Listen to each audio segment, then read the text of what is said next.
Continuamos con la pregunta número 161-23, relativa a la declaración del Tribunal Superior de Justicia de Aragón sobre la falta de competencia del Gobierno de Aragón para limitar derechos fundamentales, formulada al presidente del Gobierno de Aragón por el Grupo Parlamentario de Vox, y para lo cual su portavoz, señor Morón, tiene la palabra. Gracias, señor presidente. Buenos días, señor Lambán. La sección primera de la Sala de lo Contencioso Administrativo del Tribunal Superior de Justicia de Aragón ha concluido que su Gobierno no tenía competencias para promulgar los decretos que restringían los movimientos de los ciudadanos de las 3 provincias aragonesas y ordenaba el toque de queda. Los magistrados señalan que la Ley Orgánica de 1981, que regula los estados de alarma, sección y sitio, no prevé que se puedan delegar estas competencias en los presidentes de las comunidades autónomas. También reiteran que la restricción del derecho fundamental de la libertad de movimientos solo es posible cuando se acuerda en un estado de excepción y no de alarma. El mismo Tribunal Superior de Justicia de Aragón ya había planteado recursos de inconstitucionalidad por los decretos de 18 de diciembre y de 25 de octubre sobre cuestiones similares y también le dieron la razón. También el Tribunal Constitucional, en junio de 2022, dio la razón al Tribunal Superior de Justicia de Aragón cuando planteó la ilegalidad de la reforma de su Gobierno, que dejaba en manos de los Tribunales Superiores de Justicia avalar o no las restricciones aprobadas en el desgobierno que resultó ser la mal llamada cogobernanza. Tras la sentencia del Tribunal Superior de Justicia de Aragón, en la que declara que el Gobierno de Aragón no tenía competencia para restringir derechos fundamentales, sigue justificando la utilización de atajos legales para el logro de un fin. Muchas gracias. Gracias, señor Morón. Señor Lambán.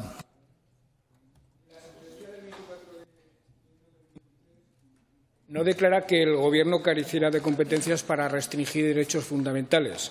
Lo que indica la sentencia es que el Tribunal Constitucional declaró inconstitucional la delegación que el Gobierno de España hizo sobre los gobiernos autonómicos en la gestión del segundo estado de alarma declarado. Esta designación se había realizado en el Real Decreto de declaración del estado de alarma y con su prórroga. Y en base a dicho pronunciamiento, el Tribunal Constitucional entendió que las autoridades delegadas no eran procedentes desde el punto de vista de la ley. Pero lo que también está absolutamente claro, señor Morón, es que el Gobierno de Aragón es competente en materia sanitaria, que sí gozaba de competencias para la adopción de las medidas sanitarias que se acordaron, incluidas las que han sido anuladas por esta sentencia del Tribunal Superior de Justicia, y que esta competencia se mantiene a pesar de la inconstitucionalidad de la actuación del Gobierno de España, que es lo que realmente el Tribunal Constitucional ha entrado en el fondo.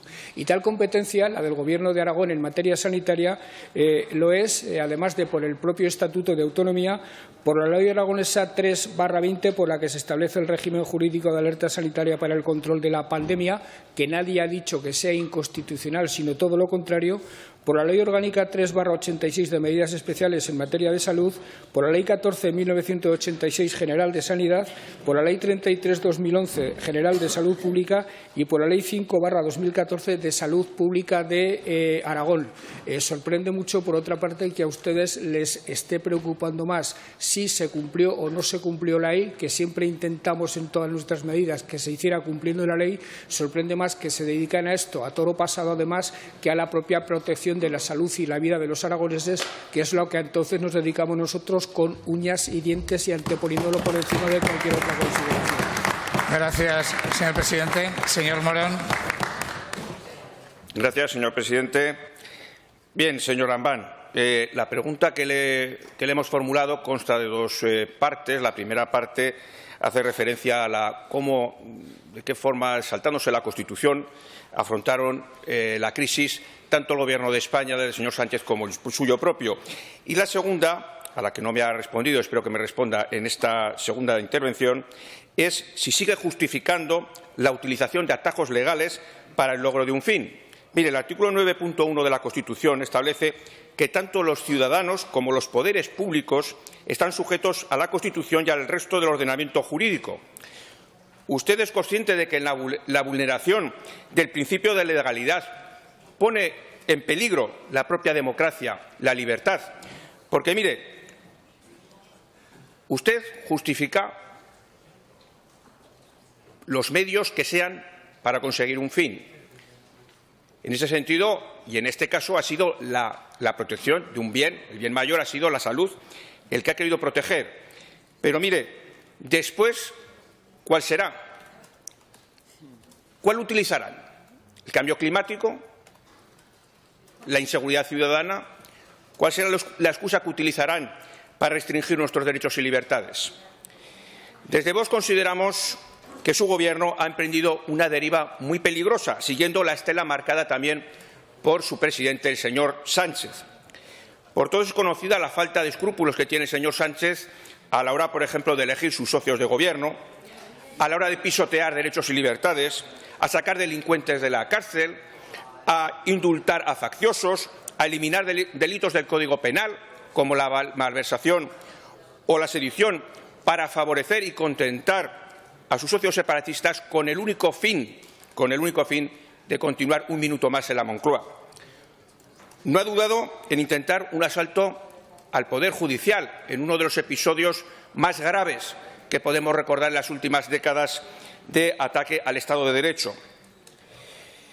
Por no olvidar, como hemos hecho referencia anteriormente, a esos 2 estados de alarma declarados inconstitucionales por sendos recursos que presentó el partido al que yo represento, el partido Vox, que son solo un ejemplo de la radicalidad de las que acusan a nuestro partido.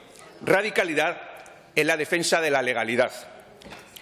A veces, señor Lambán, el problema no es que no haya solución. El problema es que no se tiene la capacidad suficiente para buscar una solución. Y eso es lo que les ha ocurrido a ustedes. No podemos, para finalizar, más que manifestar nuestra preocupación por la situación y por la forma tan reprochable de gobernar que está teniendo el Partido Socialista. Una actitud que responde a lo que últimamente se viene a llamar el PSOE State of Mind, en el que están ustedes instalados y en el que todo parece que se puede justificar. Muchas gracias. Gracias, señor Morón. Señor presidente. Bueno, imagino que por ahí irán los tiros de la intervención de Tamames en la próxima moción de censura del Gobierno de España.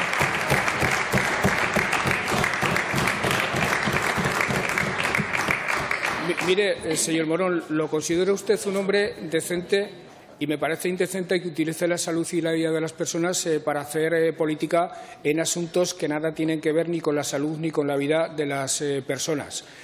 Ustedes seguramente hubieran afrontado la pandemia al modo de Bolsonaro o de Trump. Y lo que tendríamos en este momento serían muchísimos más muertos enterrados en los cementerios de España que los que ha habido con la gestión que ha hecho de la pandemia España, el Gobierno de España y las comunidades autónomas, que ha sido una gestión bastante equiparable, por no decir mejor, que la del resto de los países europeos. Lo que pasa es que ustedes, como el Partido Popular, en vez de ayudar a solucionar la crisis, se dedicaron a utilizarla para intentar desgastar políticamente al adversario, lo cual es absolutamente indecente, por no decir directamente obsceno. El Gobierno de Aragón tenía competencias para hacer lo que hizo. Nunca buscó atajos legales. Señor Morón, intentamos siempre hacer las cosas de acuerdo con la ley. Yo no tomé una sola decisión de carácter político. Me atuve siempre a refrendar lo que los técnicos sanitarios y los asesores jurídicos del Gobierno de Aragón dijeron que había que hacer. Y, desde luego, nada de lo que hicimos lo hicimos con ánimo de saltarnos la ley ni de buscar atajos. Y, de hecho, hasta ahora los tribunales, cuando han juzgado exactamente nuestras acciones, incluso contraviniendo al Tribunal Superior de Justicia, nos han dado la razón. Nada de lo que hicimos ha sido rechazado.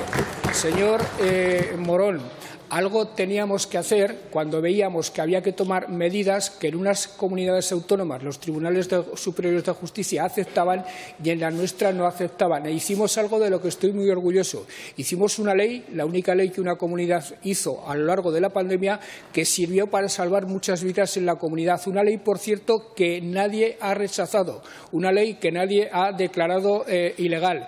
Y, desde luego, me extraña que usted, como persona decente y, además, como persona con una sensibilidad sanitaria acreditada, toda vez que es médico, me extraña que usted utilice este debate para enredarlo con otras cuestiones que, en mi opinión, le debería dejar usted a un hombre tan coherente a lo largo de su vida política como el señor Tamames. Gracias, señor Lambán. Pregunta número 160-23 relativa a la política de vivienda para jóvenes, formulada al presidente del Gobierno de Aragón por la Agrupación Parlamentaria de Izquierda Unida de Aragón. Y en su nombre, señor Sanz, tiene la palabra. Gracias, presidente. Buenos días, señor Lambán. Hoy Izquierda Unida quiere preguntarle sobre las políticas de vivienda y en concreto las destinadas a la juventud. Hemos debatido mucho usted y yo sobre vivienda social, sobre derecho a techo, sobre garantía habitacional y hemos debatido mucho también sobre maltrato institucional. Fíjese, en esta legislatura se han aprobado leyes de simplificación administrativa que ponían alfombra roja a las empresas mientras condenábamos a infiernos burocráticos a las personas para acceder a derechos fundamentales que al final no llegan, señor Lambán. ¿Me escucha, verdad? Gracias. Bien, la vivienda es uno de esos derechos que no llega y la juventud es uno de esos colectivos que está sometido a ese maltrato institucional. Y yo le quiero preguntar hoy por una cuestión que hemos conocido y que venimos debatiendo mucho con los responsables de vivienda. ¿Qué está pasando con las ayudas del Departamento de Vertebración y Vivienda, en concreto con las ayudas de emancipación joven, con esas ayudas que sirven para hacer frente a parte del pago del alquiler? Porque para ellos, para ellas, para los jóvenes aragoneses no hay alfombras rojas, señor Lambán. Y a Izquierda Unida eso le preocupa. Mire, el decreto ley que permite que Aragón cuente con 15,2 millones en 2 años precisamente para hacer frente a estas ayudas se publicó entró en vigor hace 1 año. Y es inaceptable que sigamos esperando y que sigan los retrasos y que al final en materia de vivienda escuchemos muchas excusas, pero lo que está claro es que es una asignatura pendiente que supone también una losa para la ciudadanía, además la que necesita ese techo. Señorías, Aragón lideró en este año 2022 el incremento de los costes de adquisición de vivienda. Lo hablaba ahora con un diputado. Se incrementó un 13%. El alquiler se disparó también. Saben todos ustedes, por ejemplo, que en esta ciudad el 77,3% de los alquileres supera los 600 euros al mes. Si no tenemos una política pública de vivienda contundente, señor Lambán, si no contamos con un parque público de vivienda de alquiler para garantizar el derecho a techo, si no adquirimos a buen ritmo vivienda, si no ponemos coto al incremento especulativo de los costes en materia de alquiler o en materia de venta y si tampoco al final gestionamos las ayudas que tenemos, por lo menos para parar el golpe, ¿cuál es el resultado? Pues el resultado es, como decía el Consejo Económico y Social de Aragón, que nuestros jóvenes tienen muchísimas más dificultades para su emancipación, y hablo solo de nuestros jóvenes, pero esto afecta dramáticamente a otros colectivos, que el resto del Estado de forma clara. Es más, no hemos recuperado los niveles de emancipación joven de antes de la crisis. Por lo tanto, yo creo que sí que es importante este tema, creo que es un tema de muchísima relevancia por el que yo le pregunto y, en ese sentido, quiero saber el estado de las políticas de vivienda y, en concreto, las ayudas en materia de vivienda para jóvenes. Gracias, señor Sanz. Señor presidente. Gracias, presidente. Señor Sanz, ¿cómo puede usted imaginar que no lo escucho? Lo escucho siempre, no tenga usted ninguna duda. Mire, la vivienda es una cuestión prioritaria para nuestro Gobierno, sobre todo referida a 2 sectores de la población, referida a la población rural, y sobre eso también podemos hablar cuando usted quiera, y fundamentalmente referida a los jóvenes. Hasta tal punto es una política importante para nosotros que de ella se ocupa, desde luego, y de manera prioritaria, el departamento correspondiente, el de vertebración territorial, pero también el Departamento de Economía, a través de Expo Zaragoza Empresarial, se ocupa el Departamento de Ciudadanía y se ocupa incluso el Departamento de Hacienda en las cuestiones que tienen que ver con el urbanismo de Zaragoza. Nosotros hemos ido avanzando, hemos ido tomando medidas. Todo se puede mejorar en esta vida, pero desde luego fundamentalmente estamos satisfechos de lo realizado a lo largo de estos 4 años. Gracias, señor Lambán. Señor Sanz. Señor Lambán, no le he preguntado por su satisfacción o no con las políticas de vivienda. Le he preguntado exactamente cuándo se van a abonar las ayudas de emancipación joven para alquiler social. Eso es lo que le he preguntado y esa respuesta espero que usted hoy me dé, porque conocíamos por parte de la responsable del asunto que sería en estas semanas. Pero es que este problema viene de lejos, señor Lambán.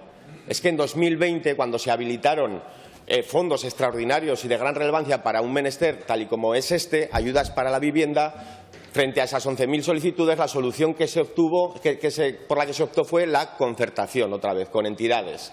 Déjense de concertar, déjense de externalizar, déjense de la colaboración público-privada para garantizar derechos y refuercen los servicios públicos que dan respuesta a esos derechos, porque si no, no se llega con la gestión. Mire, tiene que decirme en qué estado están las 1.000 solicitudes pendientes de ayudas para alquiler joven. Eso es lo que le pregunta Izquierda Unida. No le preguntaba sobre su grado de satisfacción sobre su gestión. Y es un tema muy relevante, señor Lambán, que al final lo único que pone de manifiesto es la importancia que tiene la vivienda para su Gobierno, en este caso concreto, y le pregunto a usted para usted. Se ha quejado permanentemente de falta de personal. El incremento de personal para vivienda este año es un 2%. Para el personal que gestiona la política de vivienda es un 2%. Y, sin embargo, los programas incrementan, las gestiones incrementan y no hay personal para dar salida a todos esos expedientes. Y, entre tanto, ¿qué ocurre? Que 1.000 personas, 1.000 jóvenes se quedan sin las ayudas.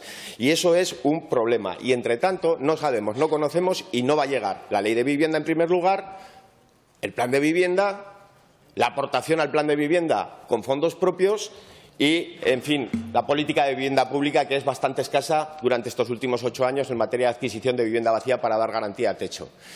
Mire, señor Lambán, hace poco conocíamos una encuesta que decía que el 66% de la población estaba dispuesta, que necesitábamos regular el mercado de la vivienda, que hay que intervenir en los precios de un derecho fundamental. Y ahora que se acaba la legislatura, yo quiero conocer también cuál es su opinión sobre esa voluntad, porque es imprescindible garantizar el derecho constitucional. Y para eso yo le pregunto, ¿usted comparte conmigo que es necesario regular por ley el mercado de la vivienda?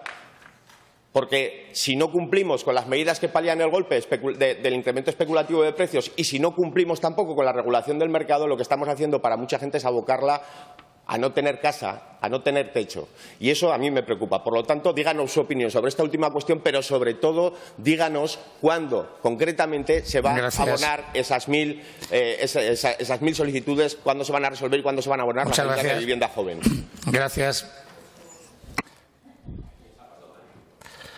Señor Sanz, le estoy diciendo gracias y no le estoy cortando el micrófono. Tengamos la piel menos fina, por favor. Señor Lambán, su momento. Señor Sanz, tiene usted una visión demasiado restrictiva de la política de vivienda, demasiado restrictiva y centrada en unas cuestiones muy concretas. Nosotros tenemos una visión más amplia y estamos atacando el problema desde muchos ángulos y desde muchos puntos de vista. Por ejemplo, le puedo hablar del incremento en la recuperación y reparación de viviendas pertenecientes al patrimonio de la comunidad, dirigido fundamentalmente a la población joven.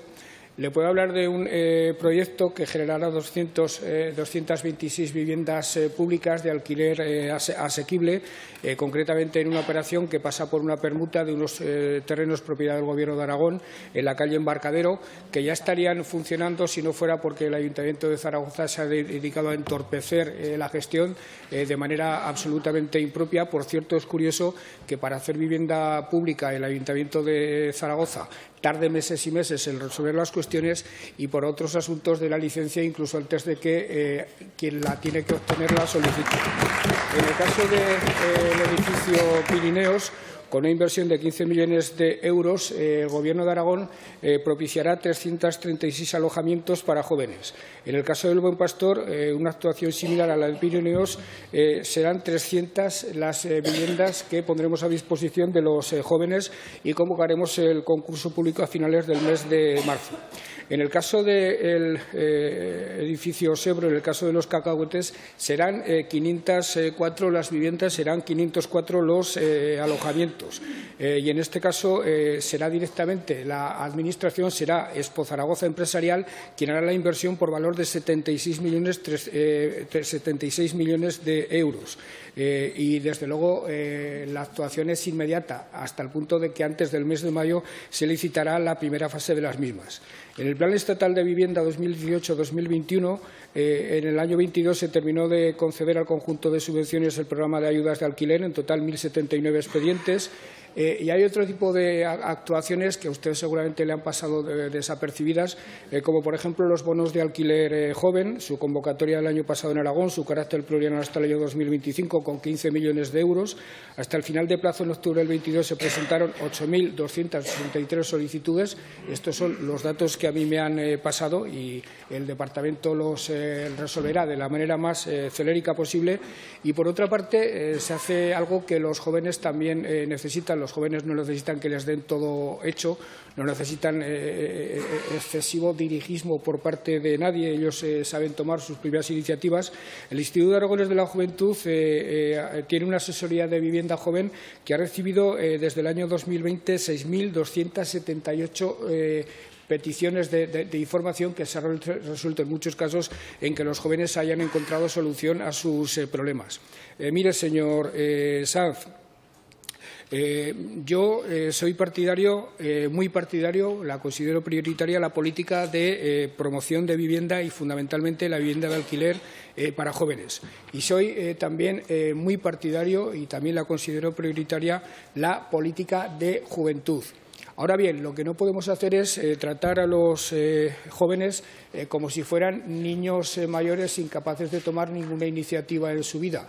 Lo que creo que tenemos que hacer desde los poderes públicos es tratar a los jóvenes como personas que están en la primera etapa de su vida adulta. Y eso significa atajar cualquier tipo de equívoco, atajar cualquier tipo de demagogia, atajar cualquier manera de acabar con su propia iniciativa, y eso es lo que está haciendo el Gobierno de Aragón, poniendo a disposición de los jóvenes muchos elementos, muchas posibilidades para que puedan desarrollar su vida sin ningún tipo de cortapisa. Gracias, señor Lambán. Continuamos con las interpelaciones.